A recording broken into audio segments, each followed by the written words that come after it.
ان کا سوال ہے، قرآن مجید میں تصویر کشی کو حرام کہا گیا ہے، یہاں پر جو ویڈیوگرافی ہو رہی ہے اس کی اسلام میں کہاں تک گنجائش ہے؟ کچھ لوگ ٹی وی کو بھی حرام کہتے ہیں، برائے مہربانی وضاحت کریں۔ ایک تو آپ کو مغالطہ یہ ہے کہ قرآن مجید میں تصویر کشی کو حرام قرار دیا گیا ہے۔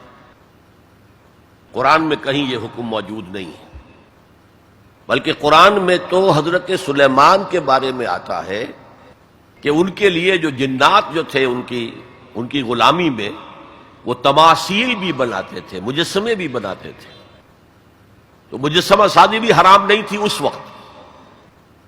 اصل میں یہ حدیث نبوی ہے صلی اللہ علیہ وسلم کہ تصویر بنانا اور مجسمہ بنانا جاندار چیز کا وہ حرام ہے۔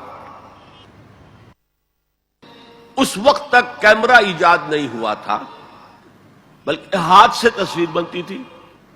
جاندار کی تصویر بن رہی ہے تو ہاتھ سے، مجسمہ بن رہا ہے تو ہاتھ سے، تو اس کے تو حرمت پر پوری امت متفق ہے۔ لیکن جب کیمرہ ایجاد ہو گیا تو ایک نئی چیز آ گئی نا، اس میں اختلاف ہو گیا۔ جیسے شاید آپ کے علم میں ہو، لاؤڈ سپیکر پر ہمارے بڑے بڑے علماء کا فتویٰ تھا اذان حرام ہے، خطبہ حرام ہے، اور فتویٰ کس کا؟ مولانا اشرف علی تھانوی رحمۃ اللہ علیہ کا۔ ایک نئی چیز آئی تھی، اس کے بارے میں ان کی رائے ہوئی، لیکن آج آپ کو معلوم ہے کون سی تھانوی مسجد ہے کہ جس میں اذان جو ہے لاؤڈ سپیکر پر نہیں ہوتی اور خطبہ جو ہے وہ لاؤڈ سپیکر پر نہیں ہوتا۔ تو نئی چیز کے آنے پر جو ہے یقیناً اختلاف رائے کے پیدا ہونے کا امکان ہے۔ عالم عرب کے تمام علماء کا تقریباً اس پر اتفاق ہوا کہ چونکہ اس میں ہاتھ کا کوئی عمل نہیں ہے، یہ عکس ہے، یہ جائز ہے، علی الاطلاق جائز۔ اس سلسلے میں آپ کو ایک لطیفہ بھی سنا دیتا ہوں۔ پاکستان میں ایک علماء کی کانفرنس بھی ضیاء الحق صاحب نے کروائی تھی، پوری دنیا سے علماء آئے تھے، کراچی میں کانفرنس تھی۔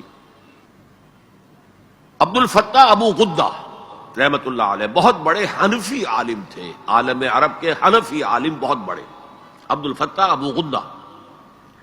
اور یہ اصل میں جو عثمانی حکومت تھی ترکوں کی خلافت والی، اس کے میں جو شیخ الاسلام تھے ان کے شاگرد رشید تھے۔ تو وہ ان سے ملنے کے لیے مولانا محمد یوسف بن نوری رحمت اللہ علیہ وہ گئے، تو ساتھ ہی دعوت دے آئے۔ وہ تو ہوٹل میں جا کر ملے، ساتھ ہی کہا کہ ہمارا وہ دارالعلوم ہے، وہ بھی آپ ذرا وزٹ کر لیجیے، دیکھ لیجیے۔ وقت مقرر ہو گیا۔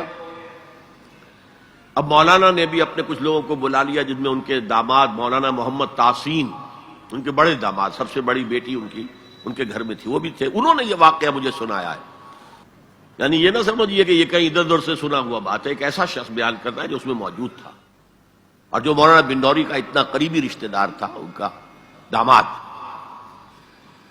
کہ یہ اب انتظار کر رہے تھے کب آئے، تو اطلاع ہوئی کہ آ رہے ہیں، آ گئے تو نکلے باہر ویلکم کرنے کے لیے، دیکھا کہ وہ ایک کیمرہ لٹکائے ہوئے چلے آ رہے ہیں۔